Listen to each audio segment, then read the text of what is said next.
Hello everyone, Angelo here, Hollywood filmmaker.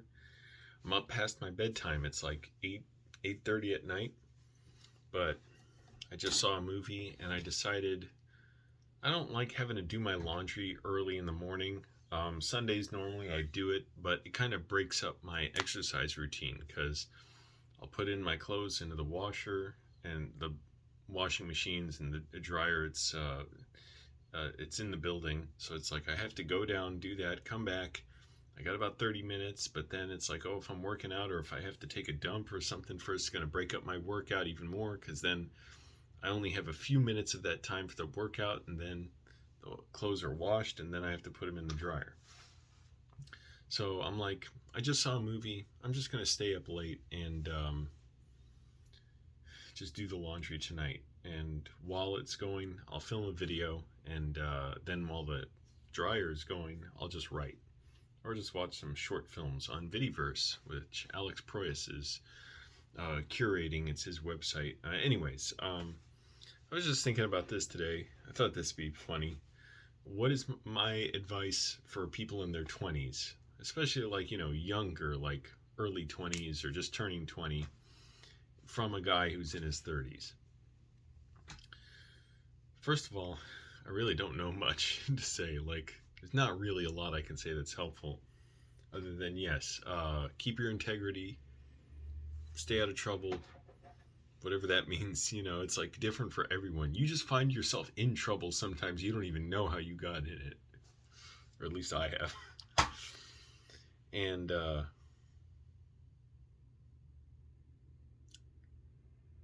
keep pushing yourself to do well. But for me, I pushed myself a ton for a lot of it, and it was brutal. It was painful. It was depressing. I worked a few different jobs, and none of them paid well. When I worked two jobs for 6 months when I first moved to Annandale, the place I hate most anywhere in the universe. I worked as a bouncer at two different bars, and I literally worked. And this isn't like some huge accomplishment, but I'll tell why it was such a troubling thing. Well, it was troubling in a few ways. I worked basically 7 days a week, but I had 2 days off a month. Literally, people think like it's weird how people exaggerate. Like, yeah, I had no days off. Oh, I mean, I worked 5, 6 days a week, but no. I would work 13 days in a row, one day off, a Thursday off, and then another 13 days in a row. So my nights were always filled.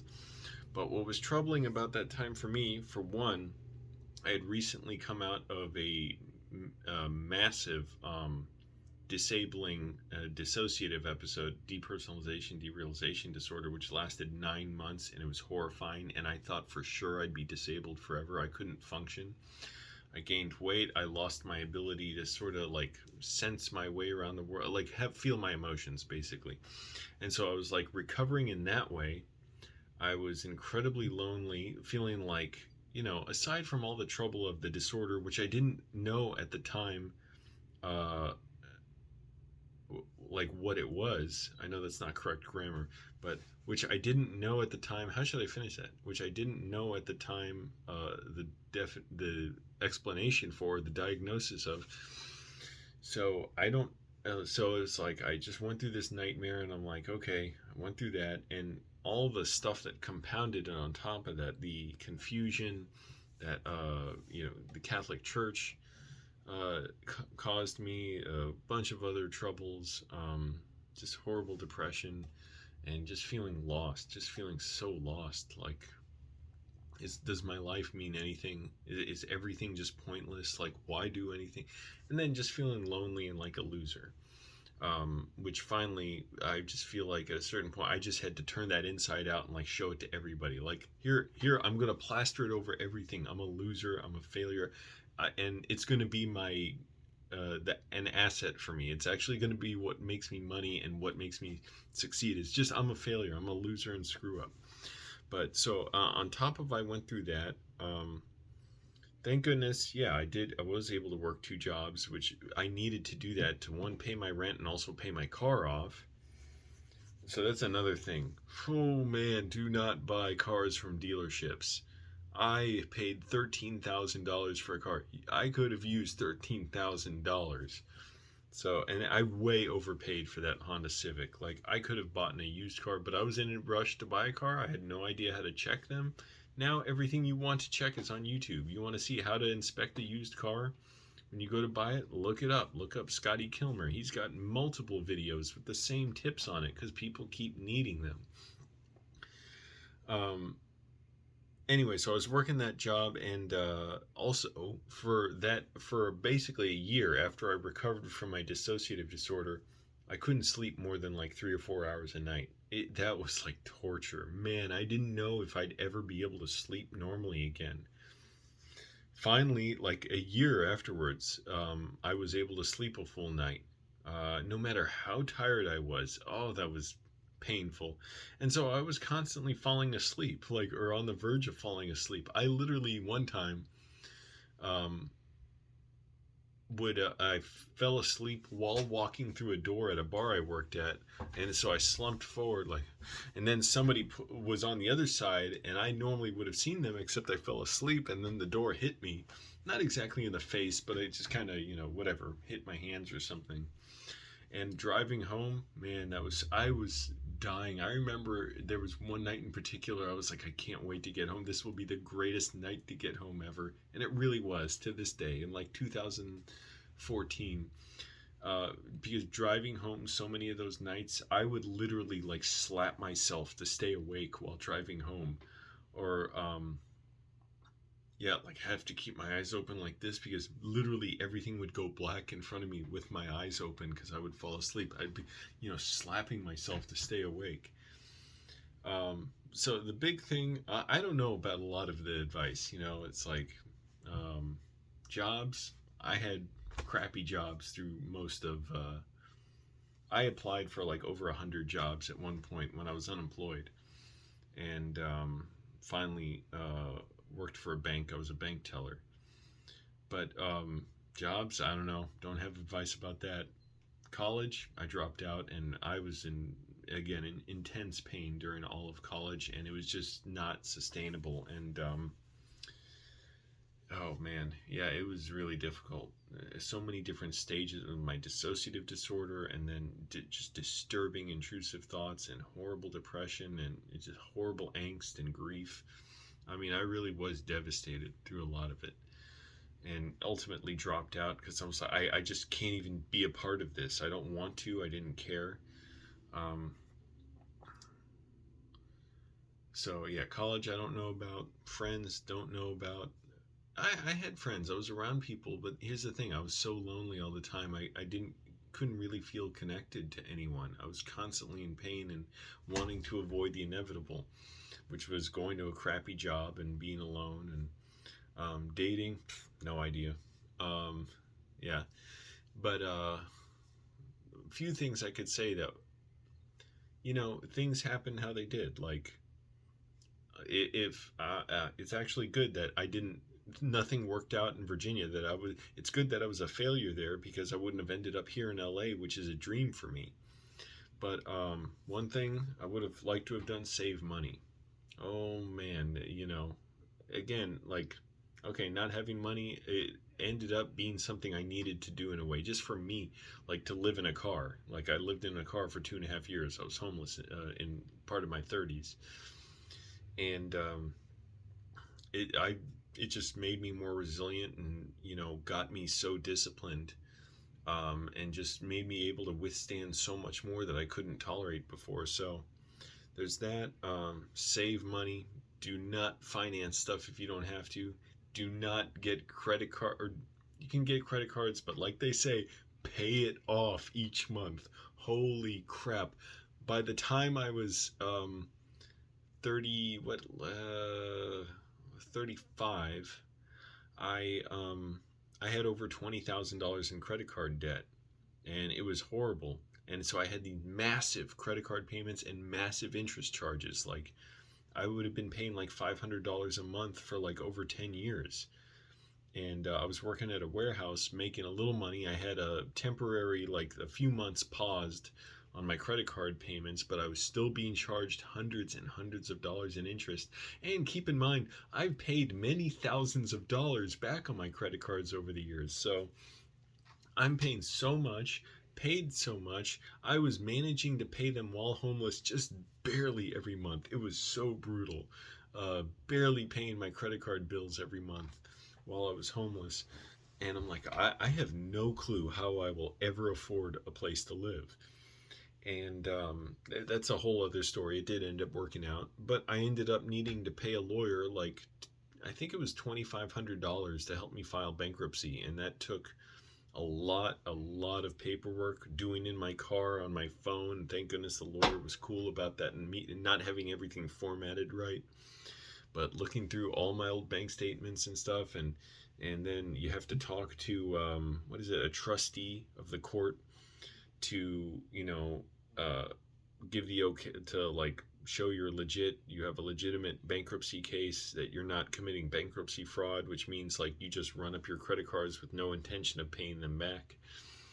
And they look into your accounts and stuff and see, does everything check out? Do you have any hidden assets and whatever else? For most people file bankruptcy, it's not really an issue. It's like, you do need it.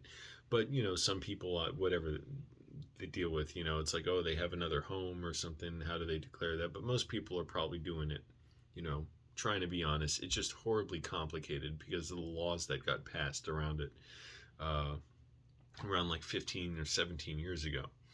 So that was an ordeal. I had to pay $2,500 for that, stress out about that. And by the way, if your home bankruptcy case doesn't get approved, then you got to pay all those debts, or you may have to. There's different ways it can go, but it's an ordeal, and you do not want to just end up in that situation. Like, thank goodness I did get my debts discharged. Today I am debt free, and I have savings and a place to live. But that all just barely came in under the wire, along with the job I have now, which is great. And even then, the series of circumstances that where it worked out, where not only I got the job, but I was a temp at first, I became full-time, and then I got a promotion after that, all within well under a year.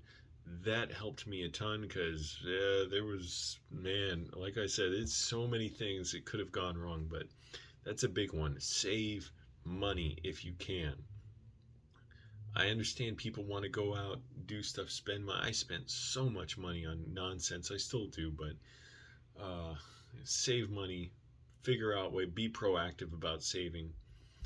Have a clear plan, have a vision for how you're going to live and save money and enjoy your life. So tonight I decided to stay in. Don't go out and see a movie. But that and be healthy, learn fitness. I wish I started working out hard in my 20s. I'm working out harder now, so I have a little muscle.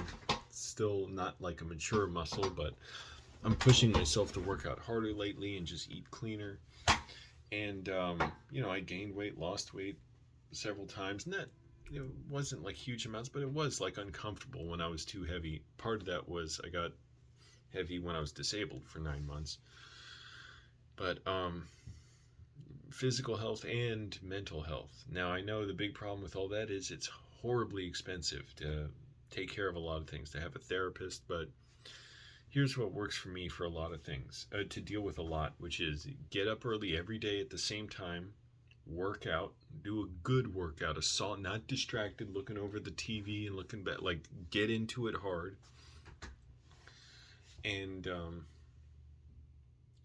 have something that's important to you to do. Now, for me, it was filmmaking, but even then I always felt so lonely, and it was painful, and I'd have some successes, but I always was struggling, and with my own emotions and self-hatred. But when it became apparent to me I wanted to be a screenwriter in addition to a director and editor and camera operator and all that, that was like, oh, what was I waiting for? Like, if I want to tell stories, that's the source of the story, the screenplay. But I wasn't ready before.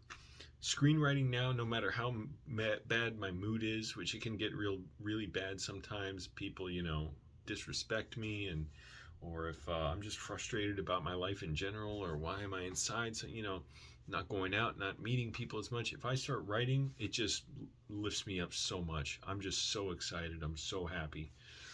And it's so like overwhelming how good it is that it's like, oh, I know that stuff's going to happen later. The going out more, I can go out. It's just, trying to save my and trying to focus on writing right now. I need to develop my writing abilities, and I have basically another 8 months or so of screenwriting classes I'm going to take, where I'm going to get really intense training, like 2 hours a day of assignments. And I even feel bad, like, oh, I can't make videos as much, and I can't contribute to stuff I wanted to do. Like, I want to make more office hours remixes, Tim Heidecker's podcast. I used to make those, and they even put like 2 of them on Tim's channel. And I was more active in like other communities, but when you're just writing all the time, like, you don't have time for that. I realize, like, this is a skill I seriously need to, like, it's like taking a stone, like, to a millstone or whatever, and grinding it down, like, to get really refined at it. Like, I have to put in lots and lots of time to work at my writing.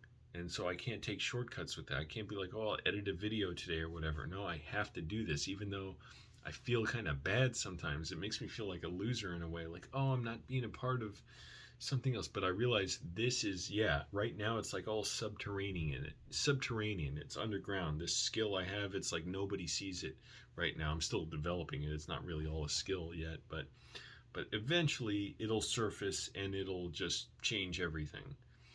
So that's a big thing. So those are the few big things I can say is, one, try and manage your health, be proactive about it, just be smart about it. Just keep looking. You don't need to pay a nutritionist necessarily. You don't need to, some people do, but I mean, do need to, especially if you have any kind of like, if you have a health issue where you do need a nutritionist to work out, okay, what can I eat? What's not going to cause horrible stomach problems or throat problems and stuff, or digestion issues.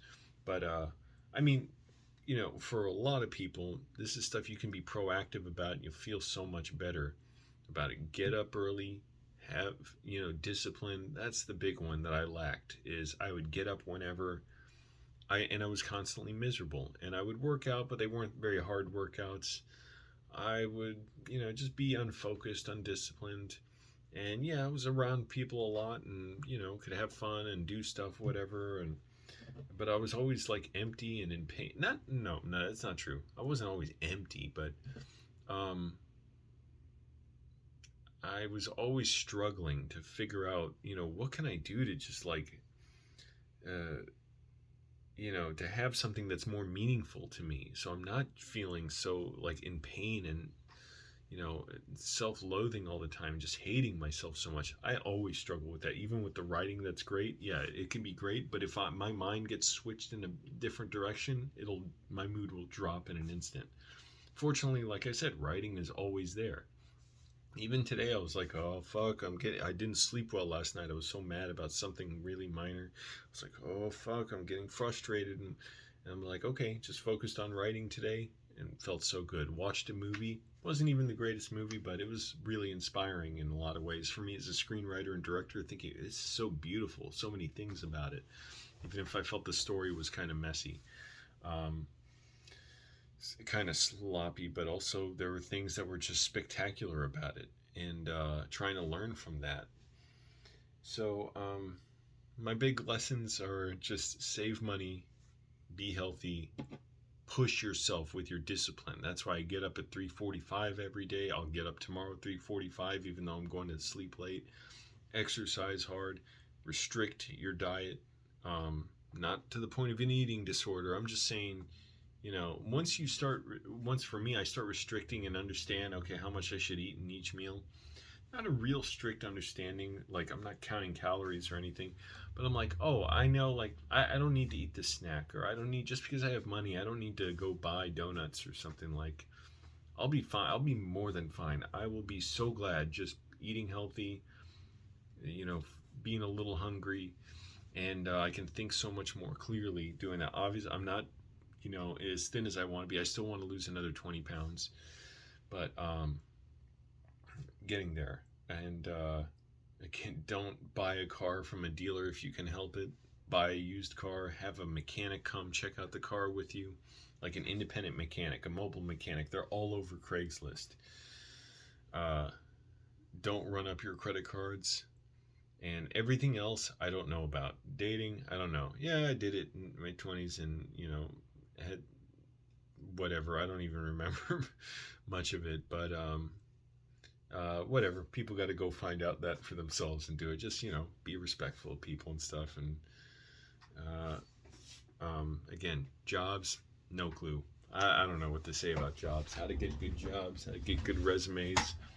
This whole thing I have now, this job, it just, I had to leave 2,700 miles across the country, about as far as I could go, just to find this job. And it's not that I knew it was here. It took me 2 years in LA before it sort of, the opportunity presented itself. And where I was working, I really didn't like, and it was like, I thought this is a desperate shot in the dark. I am 99.999% certain I will not find a job I want, and I managed to find this, and holy crap, did it work out.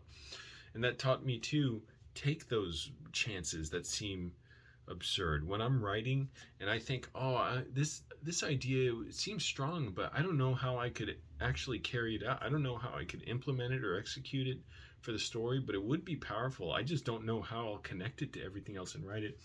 I'll at least write that down for my notes and be like, if it feels like, whoa, it's a big step, go for it, because the audience may feel, whoa, it's a big step. And it may be really good, and it may be really powerful. Maybe I have to increase my other skills in my writing to be able to implement that into the script and execute it, but that's what's worth going for. Because so many writers make the mistake of not doing that because they're like, well, I don't know how to write that, so therefore I shouldn't. And I was doing that plenty too. And it's actually not a strategy for making your script better. It's just a strategy for telling yourself a story of why you can't make it better, why you're not going to make it better. Sorry, I got dust in my desk. So anyways, yeah, keep things clean, be a good roommate. As far as drugs go, I just say know the consequences.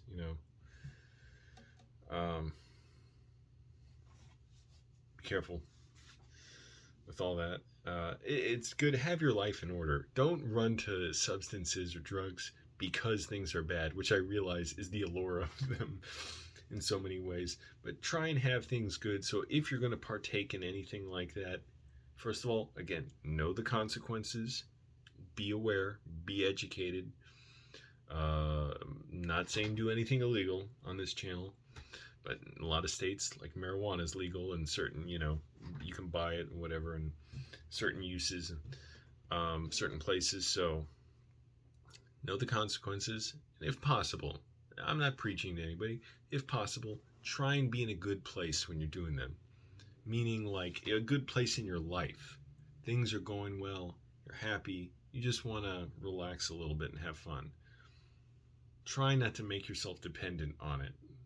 Just try. I'm not saying you're a bad person if you do. I'm not saying, it couldn't happen to anybody. I'm not saying we all don't have vices that just aren't as visible as drug use. Just be careful. Just know the consequences. That's all. And if you mess up, hey, try not to beat yourself up about it. Just, use that regret as like, okay, I'm going to go forward and try not to make the same mistake, whether it's diet or dealing with people or jobs or whatever. So that's what I'm trying to do. Anyways, and it helps me think a lot more clearly to do things like wake up early, eat well, drink lots of water, write a lot, apply myself to my writing, don't kid myself about my writing, like be honest with myself about where I am and what I want to do with it, and do good work at my job, no matter what's going on in my life, try and make everything good with other people. But dating, I don't know what to tell you. I don't know. And jobs can't help you.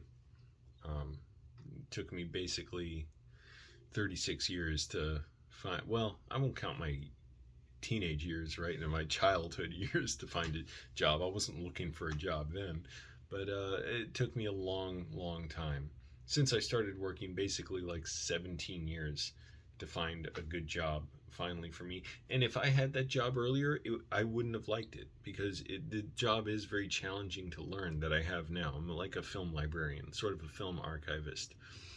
I would not have liked it before. I wouldn't have been ready for it. So that's why I'm saying I don't know about jobs, because different parts of your life you're ready for different things. So, finally, I was at a point in my life where I was like, oh, I'm ready for this challenge. It was just a small step. It wasn't like going to be a huge thing. So that was due to my, early wake up times, strict discipline, eating well, all that stuff. Anyways, keeping my mindset straight and writing. So, anyways, that's my advice, which is not a ton, but it's something. Do not finance cars from a dealer. They make you overpay so much. So, and you don't know what the history of those cars is, because yeah, they say Carfax or whatever has all the accidents in the history of the car. They only show accidents that were covered by insurance. What if the person just wanted to pay out of pocket to repair a car and it wasn't paid for by insurance? Then it won't show anything. So don't believe it. Always bring a mechanic with you to check things out, or know how to check a car yourself, but buy from a private seller if possible. Don't get attached, and just don't buy anything except Toyotas or Hondas. Anyways, thanks for watching, everyone. Bye.